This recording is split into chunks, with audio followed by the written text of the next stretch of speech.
American Art, Literature, and Music.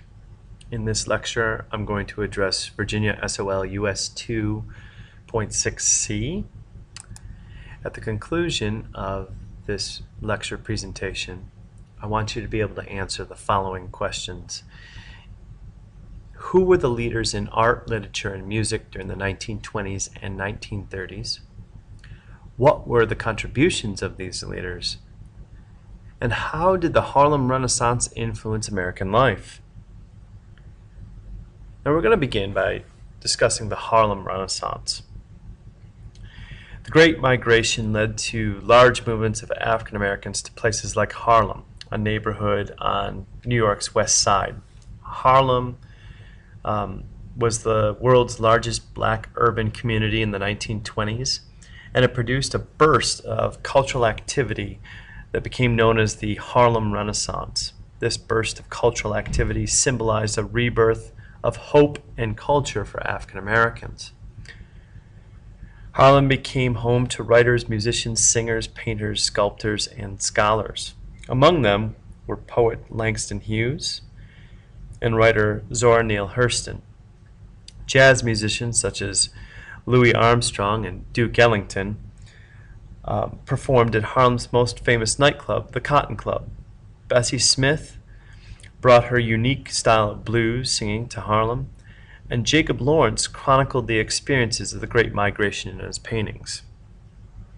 Here you can see the famous Cotton Club where Louis Armstrong and Duke Ellington played oftentimes. And this is actually one in a series of paintings that Jacob Lawrence did chronicling the Great Migration north.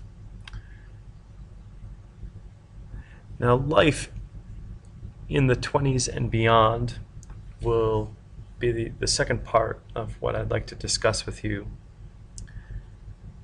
First off, the jazz age of the 1920s celebrated the carefree spirit of the time. Many young American women who called themselves flappers were eager to try the latest fads and break from tradition, oftentimes dressing in ways that were considered provocative, showing more leg than was socially acceptable, smoking, especially publicly, drinking.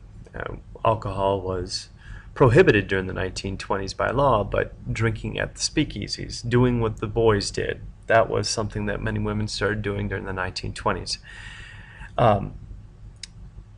Zelda Fitzgerald, who was the wife of the Great Gatsby author F. Scott Fitzgerald, was one of the most famous flappers of this time period. Now, during the 1920s, women had more personal freedom, more job opportunities, and the right to vote. Some of the reasons for having more personal freedom had to do with the fact that many of the inventions of the era helped free them up, give them free time. College graduates often became teachers, nurses, and social workers. Others worked as factory labor, office secretaries, and store clerks. Mass media, especially movies and radio, spread popular culture and helped unite Americans.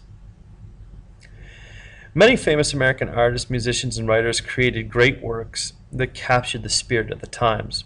The artist Georgia O'Keeffe became famous for her urban scenes and then later on paintings of the Southwest and also paintings of flowers. Aaron Copland and George Gershwin were composers who wrote uniquely American music that was definitely what defined America during that time period. The novelist John Steinbeck portrayed the strength of poor migrant workers during the 1930s in books like Cannery Row and The Grapes of Wrath. For members of the Lost Generation, the decade after World War I was a time of deep despair. They had seen progressive ideals lost in a senseless war. Many of these Americans became expatriates and found freedom and tolerance in Paris, France, or other places like Ernest Hemingway, who went to Cuba. So authors Ernest Hemingway, F. Scott Fitzgerald, and Sinclair Lewis were members of this lost generation. In summary, the 1920s and 1930s were important decades for American art, literature, and music. The leaders of the Harlem Renaissance drew upon the heritage of African American culture to establish themselves as powerful forces for cultural change. Please make sure that you finish your assignment for this presentation and turn it in to me as soon as possible. Thank you.